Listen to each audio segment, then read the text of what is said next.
Okay, calm down.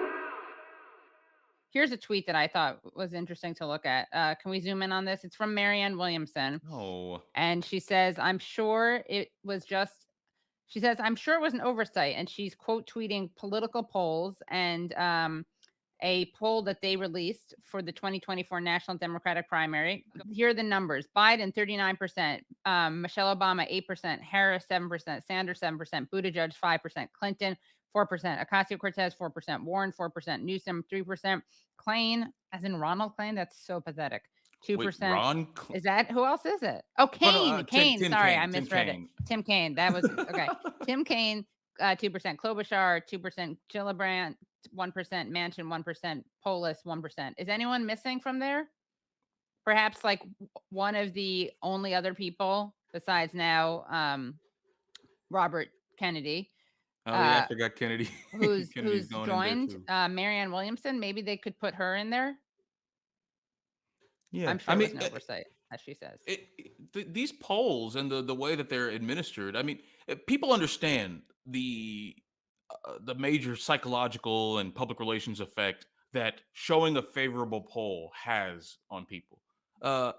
They did it to Bernie a lot in the 2020 and 2016 Oh my primary. God, They it would was awful. they would do insane things. In fact, when you sent that to me earlier, I was like, this.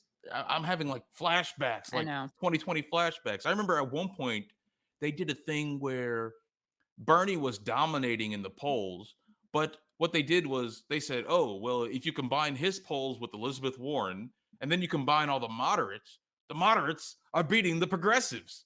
That big brain they stuff. They also did this thing in 2020 where you had a moderate Democrat. I mean, she said that she liked Warren, she liked Bernie, she liked Michael Bennett, for crying out loud. But she said she told Ari Melber at MSNBC at a town hall in New Hampshire that she was going to vote for Bernie because she was so frustrated by the media beating up on him and how they were saying at this point he's not doing as well as before in the polls, because they were comparing it to 2016 when he was running against literally only Hillary Clinton versus 2020 when he was running against multiple people.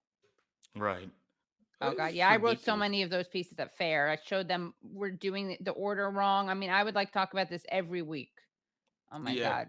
Back when he was writing. Now I'm like getting filled with rage at it again. I know. Because I mean, like they know what they're doing. Like these are professionals. These aren't idiots. They follow the news. Right. They know Yeah. Marianne Williamson's running for president. They just did this. They just don't want her to be.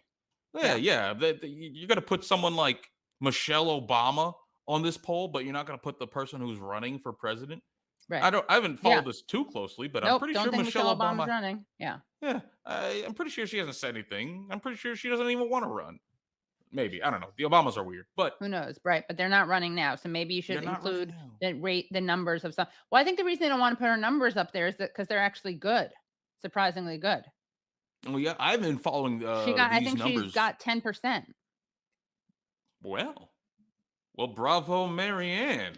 I have a tweet and then I have an article. 2024 political polls. I guess they got it.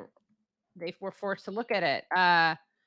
Biden 73% and Williamson 10%, and that's from the Echelon. It's from an Echelon poll, which is a pretty huge percentage to be at, considering how much the media is absolutely blacking her out. This is the Echelon poll, so you can see here where it says if the 2024 Democratic presidential primaries were being held today and you had to make a choice, for whom would you vote? And 73% say definitely or probably Joe Biden, 10% definitely or probably Marianne Williamson.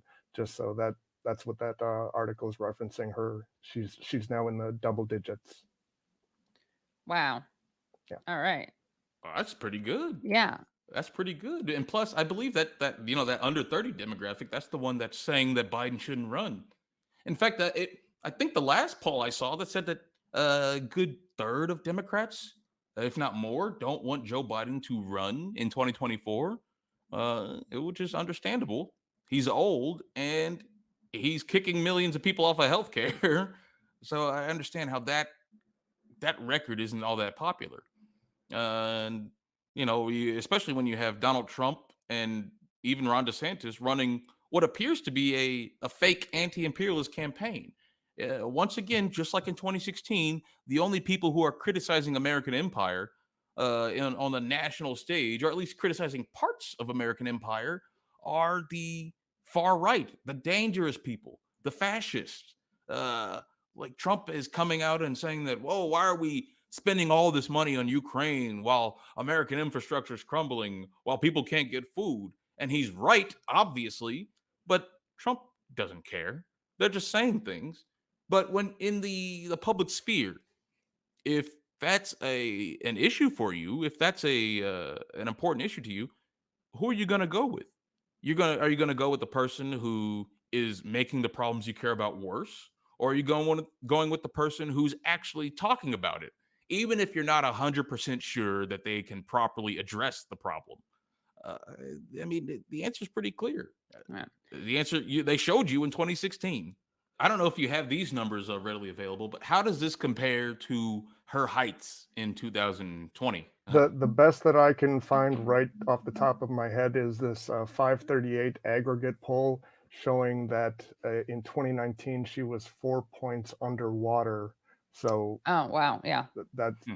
regardless, Yeah. I would say it's markedly better than last time. Yeah. This is why, and again, this is someone who has been on one of the Sunday morning news shows, despite the fact that she has already declared. You'd think that that would make Meet the Press want to interview her.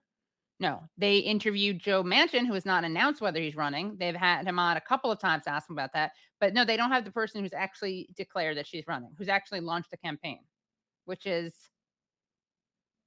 I mean, I just don't understand how you It's can take pathetic. yourself seriously. It's really I pathetic. mean, with 10%, if she was the Green Party, they would qualify for federal funding. Right.